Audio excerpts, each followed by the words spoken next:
دوستانو یو ډیر افسوسناک واقعیا تاسو سره شریکوم چې یو درې هلکانو په شریکه باندې یو 14 کلنه جینۍ چې د هغه تختولې د هغې سره ناروا کار کړی دی، خراب کار یې ورسره کړی دی او د خراب کار نشانه یې جوړه کړې ده. ویډیو هم مخې ته راغلې ده، ویډیو به هم تاسو وګورئ، ویډیو به هم تاسو سره هم دلته شریکه کړم. نو دې لپاره دا چینل هم سبسکرایب کړئ او د ویډیو تر اخره موږ سره ملتیا وکړئ.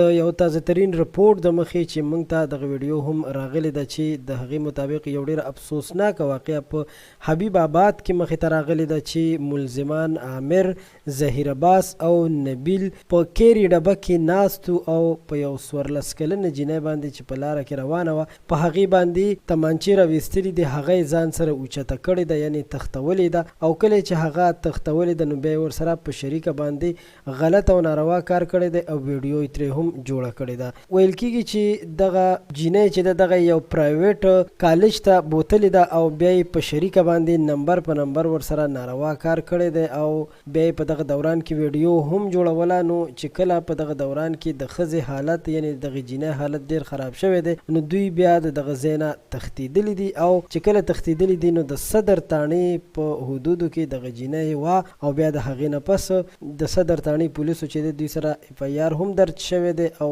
د ملزمانو د نیولو لپاره کوششونه شروع دي. ګرفتارۍ دپاره چاپې وهل کېږي خو تر اوسه پورې مجرمان او ملزمان نه دي نیول شوي. درنو دوستانو، دا واقعه چې دا په قصور کې حبیب آباد کې مخې ته راغلې ده یقینا چې افسوسناکه واقعه ده او د دې تازه ترین ویډیو او تازه ترین واقعي معلومات هم دومره وو. د نورو تازه خبرونو لپاره هم زموږ چینل سبسکرایب کړئ. وخت په وخت به تاسو له هر قسم تازه خبرونو او تازه حالاتو نه خبرېږئ.